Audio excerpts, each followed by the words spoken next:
to my school.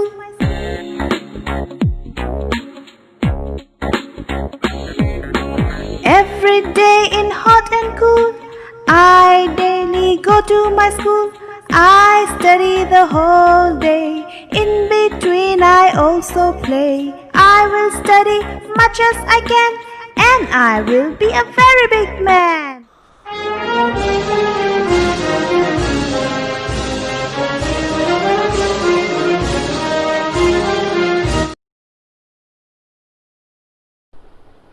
সুপ্রিয় শিক্ষার্থীরা, তোমরা কাছে এবং দূরে যে যেখানে বসে আমাদের এই অনলাইন ক্লাস দেখছো, সবাইকে আমাদের ক্লাসে স্বাগতম।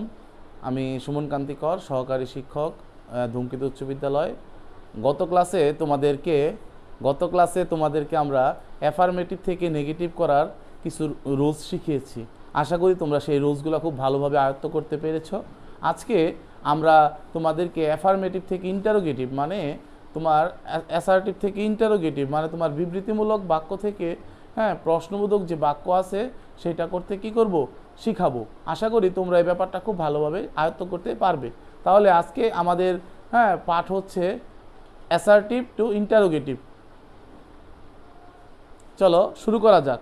আজকে আমরা করব অ্যাসার্টিভ থেকে ইন্টারোগেটিভ, অ্যাসার্টিভ থেকে ইন্টারোগেটিভ করব। আজকে আমরা অ্যাসার্টিভ টু থেকে ইন্টারোগেটিভ করব। অ্যাসার্টিভ থেকে ইন্টারোগেটিভ করার জন্য এই দুইটা বেসিক রুল জানা দরকার। এটা যে কোনো প্রশ্নের সাথে তোমাদের আসতে পারে। বেসিক রুলটা কি?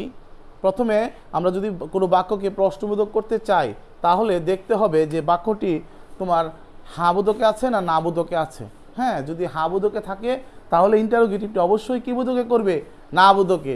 আর যদি বাক্যটি না বোধকে থাকে তাহলে তোমরা এটার ইন্টারোগেটিভ করবে হ্যাঁ বোধকে। মনে করো এটা অনেকটা এরকম, মনে করো তুমি একটা অনুষ্ঠানে তোমাকে সে মন থেকে নিতে চাচ্ছে না, তখন তুমি প্রশ্নের ধরন দেখে এটা কি করা যায়, বোঝা যায়। যেরকম কেউ তোমার বন্ধু তোমাকে বলতেছে তুমি কি অনুষ্ঠানে যাবে, মানে তার নিয়ে যাওয়ার মতামত মানে খুবই কম, সে তোমার অনুষ্ঠানটায় নিয়ে যেতে চায় না বা নিয়ে যাওয়ার জন্য ইন্টারেস্টেড নয়।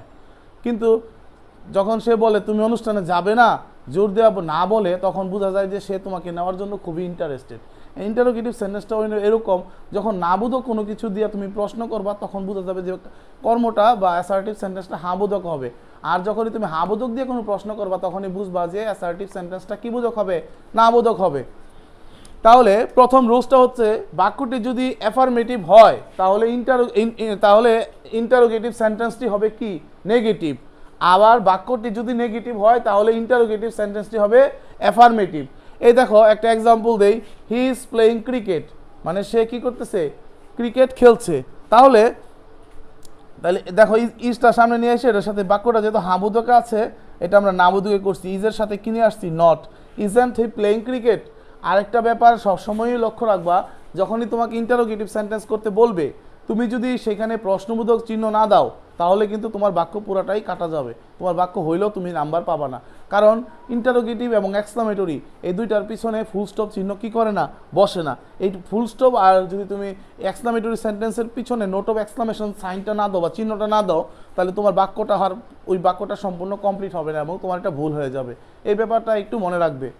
আচ্ছা, দ্বিতীয় বেসিক রুলটা দেখো, অক্সিলারি ভার্ব থাকলে, যদি অক্সিলারি ভার্ব থাকে তাহলে ইন্টারোগেটিভ করার সময় সেইটা সামনে নিয়ে আসবে।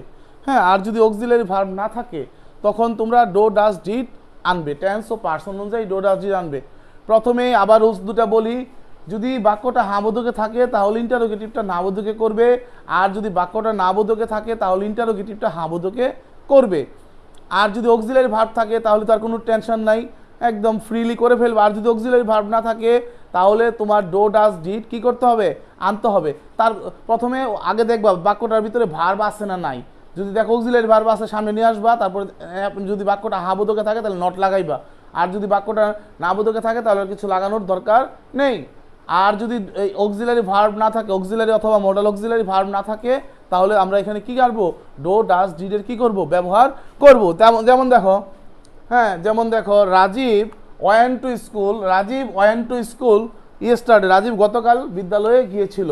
তাহলে দেখো এখানে অক্সিলারি ভার্ব নেই, am, is, are, was, were, have, has, had, can, could, may, might, must, need, dare, এগুলা নেই। অক্সিলারি এবং মডেল অক্সিলারিগুলা কি নেই, এই জন্য আমরা যেহেতু বাক্যের এটা পাস্ট টেন্সে আছে, এই যে ওয়েন্ট যেহেতু পাস্ট টেন্সে আছে, তাহলে এখানে কি আনতে হবে? ডিড আনতে হবে। আর বাক্যটা যেহেতু হাবোধকে আছে, এই জন্য আমরা এর সাথে কি করছি? নট জোড়া দিছি। হ্যাঁ, ডিডেন্ট রাজীব। আরেকটা জিনিস মনে রাখবে, তোমরা যখন ডিড নিয়ে আসবা কোনো বাক্যে, তখন বাক্যটার পাস্ট টেন্সে থাকবে না, বাক্যটা কি হয়ে যাবে? প্রেজেন্ট টেন্স হয়ে যাবে, মানে ভার্বের প্রেজেন্ট ফর্ম ব্যবহৃত হবে। আর সব সময় গুরুত্বপূর্ণ কথা, ইন্টারোগেটিভ সেন্টেন্স যদি করতে চাও তাহলে সবার লাস্টে কি করবে? অবশ্যই প্রশ্নবোধক কি করবে? চিহ্ন দিবে, নাহলে তোমার বাক্যটা কিন্তু কি করবে না? হবে না। আর এই ব্যাপারটা বুঝতে পারছো? ওয়েন থাকলে এখানে ডিড আনবা, পাস্ট টেন্স আছে। আর ডিড যখন আনবা তখন আর এখানে কি হবে না? পাস্ট টেন্স হবে না, এখানে প্রেজেন্ট টেন্স হয়ে যাবে।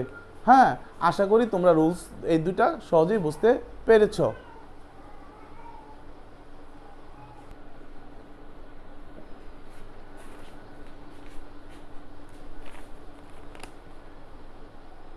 সুপ্রিয় শিক্ষার্থীরা, তাহলে আসো আমরা রুল পরেরটা দেখি, ঠিক আছে?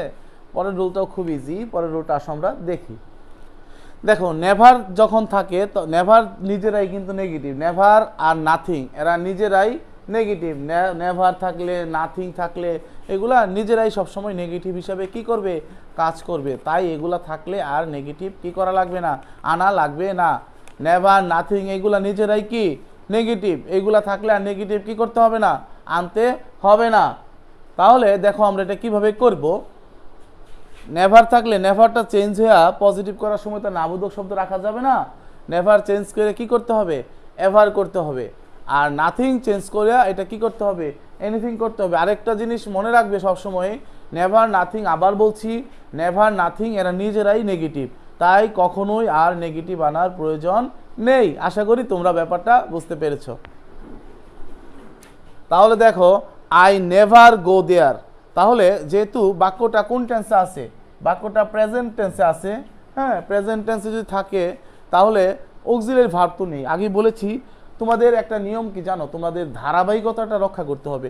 মানে আগের রুলসগুলো যদি তুমি না পড়ো, মনে করো তুমি ক্লাস 8-এ পড়ো, তুমি যদি 1, 2, 3, 4 পর্যন্ত পড়ে 5, 6, 7 এগুলো না পড়ে হঠাৎ করে 8-এ ভর্তি হয়ে যাও, তখন তুমি অনেকগুলা রুলস, অনেকগুলা গ্রামার, হ্যাঁ, অনেক সাবজেক্টের ব্যাপারে কোনো ধারাবাহিকতা কি করতে পারবে না?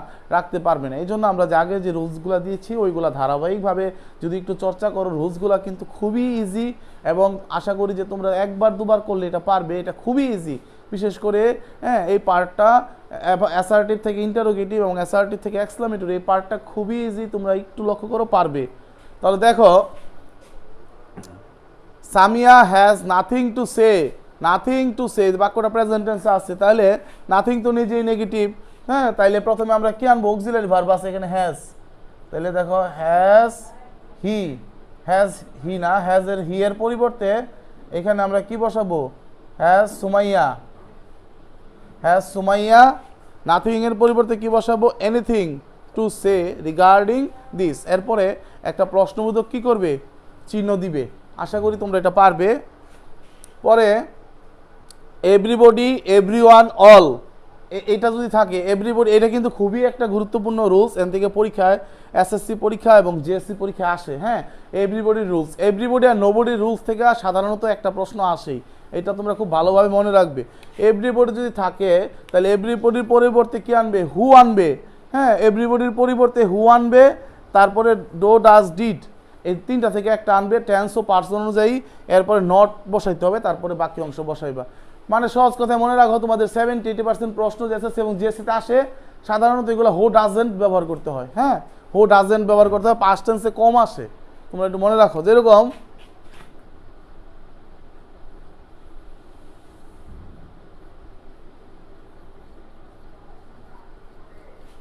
everybody wishes to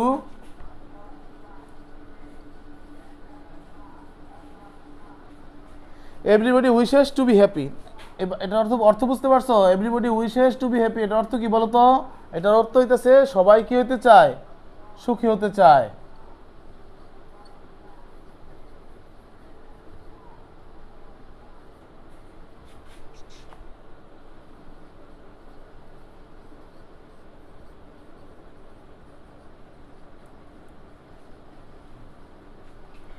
তাহলে বাক্যটা লক্ষ্য করো, everybody wishes to be happy, তাহলে এভরিবডি থাকলেই এখানে প্রথমে হু আনবা, হু আনার পরে ডো ডাজ ডিড থেকে একটা আনতে হবে। তোমাদেরকে কৌশলের জন্য বলে দিয়েছি, তোমাদের 80 ভাগ থেকে 90 ভাগ প্রশ্নই ডাজেন্টে আসে, এটা একটা নিয়ম মনে রাখলেও তোমরা পারবে।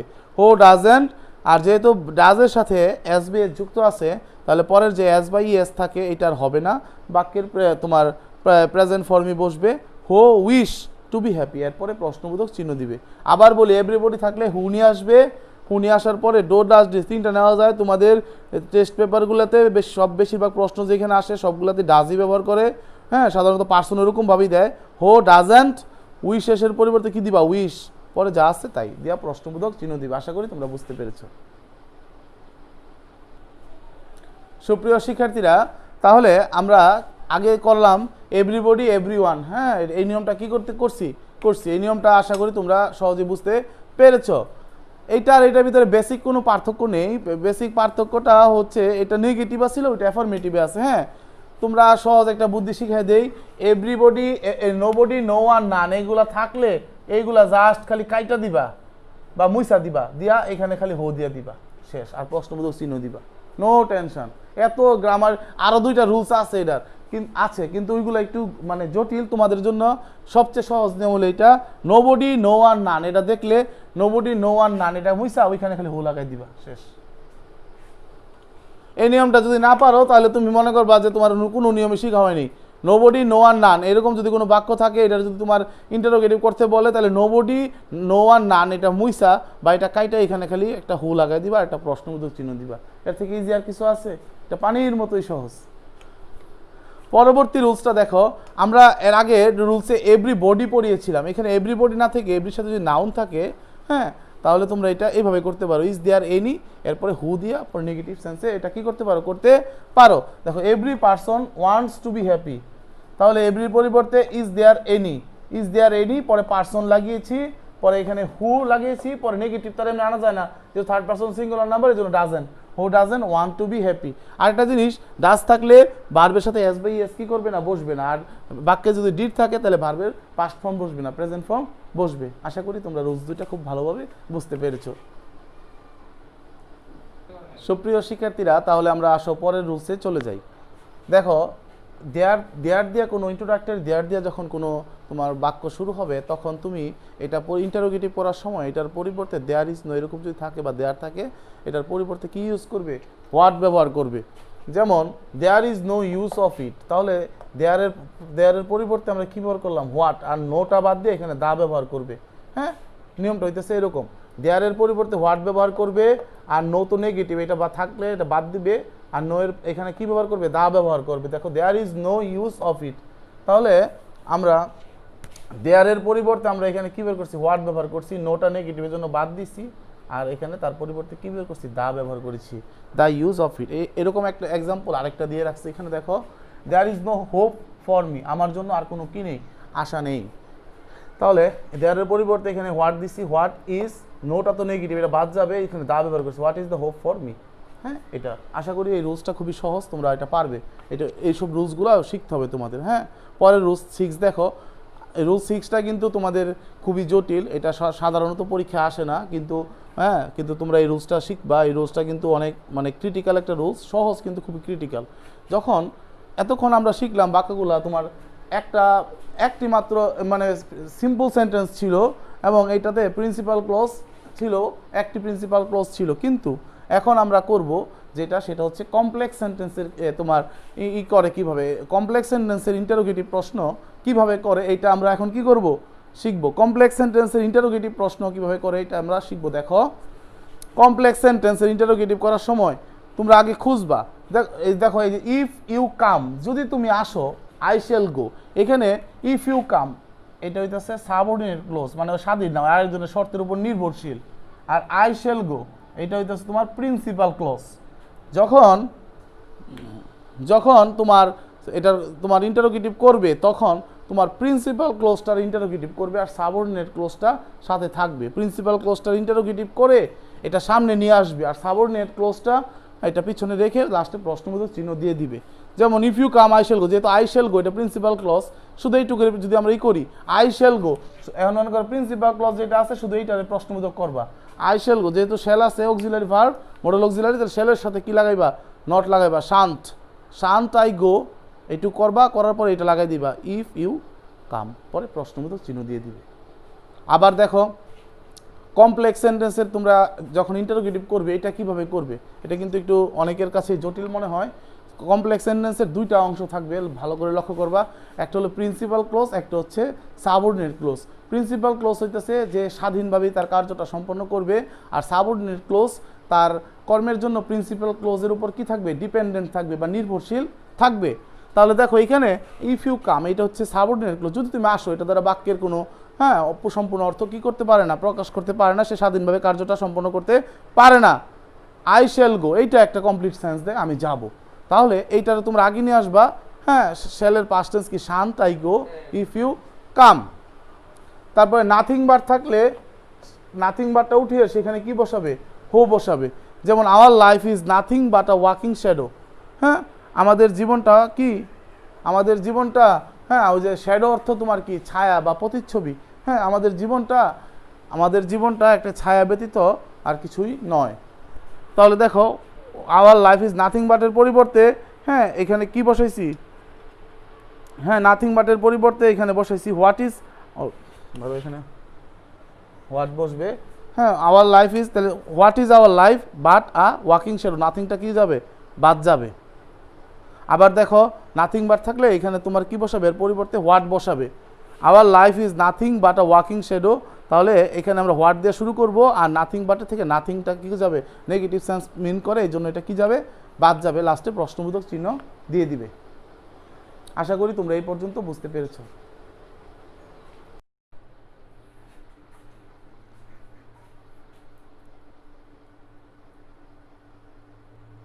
সুপ্রিয় শিক্ষার্থীরা, আমরা এখন চলে আসলাম এসআরটি থেকে ইন্টারোগেটিভ করার জন্য যে রুলসগুলো করিয়েছি তার সর্বশেষ রুলসে। এইটা তোমাদের বিশেষ করে এইচএসসি পরীক্ষায় এই রুলসটার থেকে প্রায় প্রশ্ন আসে। এসএসসি তো আসে, তবে একটু কম আসে। আসো জেএসসি এবং এসএসসি শিক্ষার্থী, তোমরাও এই ব্যাপারটা একটু শিখে নাও। দেখো যখন ইট ইজ নো ম্যাটার বা it is matter, it is no matter দ্বারা বা ইট ইজ ম্যাটার অথবা ইট ইজ কি থাকে? নো ম্যাটার, এরকম যদি থাকে, ইট ইজ নো ম্যাটার পরে যদি কনজাংশন থাকে, তাহলে এটারে কিভাবে আমরা কি করব? ইন্টারোগেটিভ বা প্রশ্নবোধক করব। তাহলে ইট ইজ নো ম্যাটারের পরিবর্তে কি আনবা? হোয়াট দো আনবা। ইট ইজ নো ম্যাটার থাকলে এর পরিবর্তে ইট ইজ নো ম্যাটারের পরিবর্তে আনবা হোয়াট দো। হোয়াট দো পরে ম্যাটার, ইট ইজ হোয়াট দো, ইফ পরে ইফ লাগাইতে হবে, if he forgets the matter, পরে এখানে কি দিবা? একটা প্রশ্নবোধক চিহ্ন দিবা। আবার দেখাই, দেখো ইট ইজ নো ম্যাটার, এরপর যদি কনজাংশন থাকে তারপরে আনবা কি? হোয়াট দো। তাহলে ইট ইজ নো ম্যাটার, এরপরে হোয়াট দো আনবা, পরে বাকি অংশ লাগাই দিবা। লাগাই দেওয়ার পরে একটা প্রশ্নবোধক চিহ্ন দিবে বা ইন্টারোগেটিভ সাইন ইউজ করবে। আশা করি তোমরা এই ব্যাপারটা বুঝতে পেরেছো। তোমরা এসআরটি থেকে ইন্টারোগেটিভ করার রুলসগুলো কয়েকবার চর্চা করবে। আর কোথাও যদি কোনো সমস্যা হয় তাহলে আমাদেরকে কমেন্ট সেকশনে কি করবে? জানাবে। আর আমাদের চ্যানেলটা অবশ্যই তোমরা কি করবে? লাইক ও সাবস্ক্রাইব করবে, এবং তোমাদের বন্ধুদের সাথে বেশি বেশি করে কি করবে? শেয়ার করবে, যাতে তোমাদের সহজে মানে স্টুডেন্টরা আছে বা শিক্ষার্থীরা আছে, তারা ওই সম্পর্কে সঠিক কি করে? ধারণা লাভ করতে পারে। আর তোমরা আমাদের ভিডিও তোমাদের কেমন লাগছে বা তোমাদের কোনো সুপরামর্শ থাকলে সেটাও আমাদেরকে কমেন্ট সেকশনে কি করতে পারো? দিতে পারো। সবাই ভালো থাকবে, সুস্থ থাকবে। আমরা করব জয় একদিন, বুকের